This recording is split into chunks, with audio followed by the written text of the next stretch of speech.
5 ನಿಮಿಷದಲ್ಲಿ ಯಾವುದೇ ಪ್ರಿಸರ್ವೇಟಿವ್ ಇಲ್ಲದೆ ಬೇಕಲ್ಲಿ ಸಿಗೋ ಚೀಸ್ಗಿಂತನೂ ಸಖತ್ ಟೇಸ್ಟ್ ಆಗಿರೋ ಚೀಸ್ ನಾನು ಇವತ್ತು ಮನೇಲಿ ಮಾಡಿದ್ದೀನಿ. ನೆನ್ನೆ ನಾನು ಪೋಸ್ಟ್ ಮಾಡಿದ ಪೋಸ್ಟಲ್ಲಿ ಖುಷಿ ಅನ್ನೋರು ಕಮೆಂಟ್ ಮಾಡಿದ್ರು, ಅವ್ರಿಗೋಸ್ಕರ ಈ ಪೋಸ್ಟ್ನ ಇವತ್ತು ಶೇರ್ ಮಾಡಿದ್ದೀನಿ. ಸೊ ಹೇಗೆ ಮಾಡೋದಪ್ಪ ಅಂದರೆ, ಫಸ್ಟು 1 ಲೀಟರ್ ಹಾಲು, ಗಟ್ಟಿ ಹಾಲನ್ನ ಉಗುರು ಬೆಚ್ಚು ಬಿಸಿ ಬರೋವರೆಗೂ ಬಿಸಿ ಮಾಡಿ ಗ್ಯಾಸ್ ಆಫ್ ಮಾಡಿಬಿಡಿ. ಅದಾದ ನಂತರ 3 ಸ್ಪೂನಷ್ಟು ವಿನೆಗರ್ನ ಹಾಕಿ ಸ್ಲೋಗಿ ಸೌಟಲ್ಲಿ ಈ ರೀತಿ ತಿರುಗಿಸ್ತಿದ್ರೆ ಈಸಿಯಾಗಿ ನಮ್ಮ ಚೀಸು ಸಪ್ರೇಟಾಗಿ ಒಂದು ಕಡೆ ನೀರು ಒಂದು ಕಡೆ ಚೀಸ್ ಅನ್ನೋ ಥರ ಆಗುತ್ತೆ. ಇವಾಗ ಇದನ್ನು ಒಂದು ನಾರ್ಮಲ್ ವಾಟರ್ ಇಲ್ಲ ಕೋಲ್ಡ್ ವಾಟರ್ ಬೌಲ್ಗೆ ಟ್ರಾನ್ಸ್ಫರ್ ಮಾಡಿದ್ಮೇಲೆ ಬೆಣ್ಣೆ ಥರ ಕೈಯಲ್ಲಿ ಹಿಡ್ಕೊಂಡು ಚೆನ್ನಾಗಿ ಪ್ರೆಸ್ ಮಾಡಿ, ಬಟ್ ಇದರಲ್ಲಿರೋ ಎಕ್ಸ್ಟ್ರಾ ವಾಟರ್ ಎಲ್ಲ ಇವಾಗ ಆಚೆ ಬಂದ್ಬಿಡುತ್ತೆ.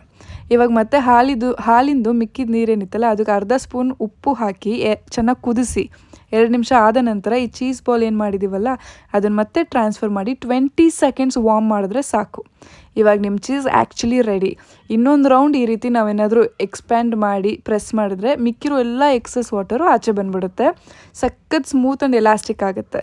ಸೊ ನಿಮಗೆಲ್ಲ ಇದೆಷ್ಟು ಚೀಸಿಯಾಗಿತ್ತು ಅಂತ ತೋರಿಸ್ಲಿಕ್ಕೋಸ್ಕರ ನಾನು ಈ ರೀತಿ ಕಟ್ ಮಾಡಿ ಇವತ್ತು ಬ್ರೆಡ್ ಟೋಸ್ಟ್ ಸಹ ಮಾಡಿದೆ. ಟೇಸ್ಟ್ ಅಂತೂ ಅಲ್ಟಿಮೇಟ್ ಆಗಿತ್ತು. ಖಂಡಿತ ಪಿಜ್ಜಾ ಏನೇ ಮಾಡಿದ್ರು ನೀವು ಈ ಚೀಸ್ನ ಯೂಸ್ ಮಾಡ್ಬೋದು. ಆ್ಯಂಡ್ ಈ ಬ್ರೆಡ್ ಟೋಸ್ಟ್ ಕಟ್ ಮಾಡಬೇಕಾದ್ರೆ ಎಷ್ಟು ಚೆನ್ನಾಗಿ ಬಂದಿದೆ ನೋಡಿ. ಸೊ ನಿಮಗೆ ಬೇರೆ ಯಾವುದಾದ್ರೂ ರೆಸಿಪಿ ಕಲಿಬೇಕಂದ್ರೆ ಕಮೆಂಟ್ ಮಾಡಿ, ಖಂಡಿತ ಪೋಸ್ಟ್